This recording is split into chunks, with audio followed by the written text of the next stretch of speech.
Greetings. Happy Tuesday, everybody. Welcome to day 5 of our challenge. We're at the halfway point. I can already see it. The involvement in the groups is starting to pull back a little bit. Folks are getting swept into their regular work week. This halfway point is a great time to recommit ourselves to this effort, really double down. We just have 5 more days of this challenge. Let's make the absolute best of it and really put in our maximal effort. Remember, these challenges are a way we just push ourselves a little bit more. We do it for a short period of time so it's attainable. So really encourage you to get in there. Today we're talking about right action. It's the sister to right speech. We're talking about ethical conduct, that basket of the Eightfold Path this week. And, there's some great dialogue.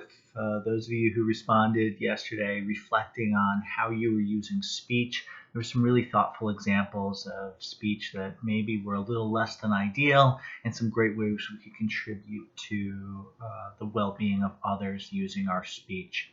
So today we're talking about right action. And what is right action? This is a physical manifestation of how we are in the world.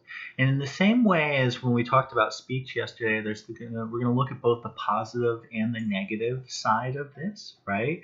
So what are some of the ways in which our actions are creating joy and relieving suffering for others and for ourselves, and what are some ways in which that's chipping away at it?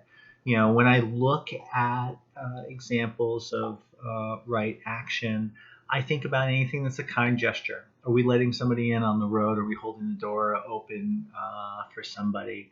We can look at some of the moral teachings and the precepts and think about, are we giving generously? Or, the flip side of that being, are we withholding? Do we have something that we don't need that others could benefit from? We talk about this a lot in our May Minimalism Challenge when we work on decluttering, and we look at, so many of us have so many more clothes than we need. Are these something that we could, trim down some of the volume of clothes we have and bring to Goodwill and share with somebody who's struggling? There's a lot of people who are strongly impacted by the financial crisis that's going along with this challenge.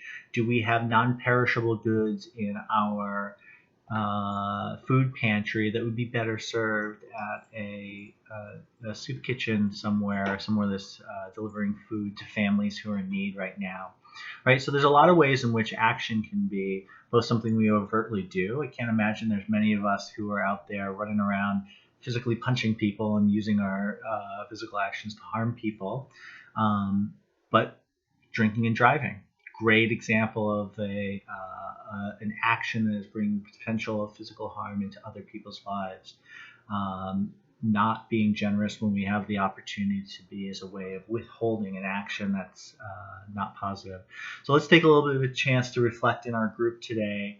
What are some of the ways we're going to look at the ways in which we are in this world? Are those actions that we're proud of, that we could celebrate, that we think put us on this path of finding a little bit more happiness for ourselves and others? Or are they things that are harming our ability to be happier?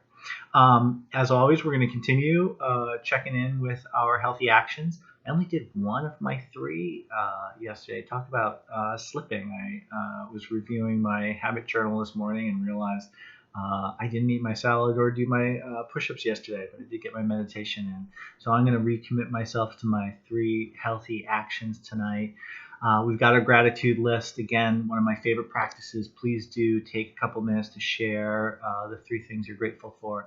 And a reminder, if you do not have a time scheduled with your group, we've got the meditation group at 8 o'clock tonight. It'll be a wonderful opportunity to meet with other people who are in this challenge. Hope you'll join us. I'll make sure there's a link to that in the email so you can come at 8 p.m. Eastern, 5 p.m. Pacific tonight. Have a great day, everybody. Happy Tuesday.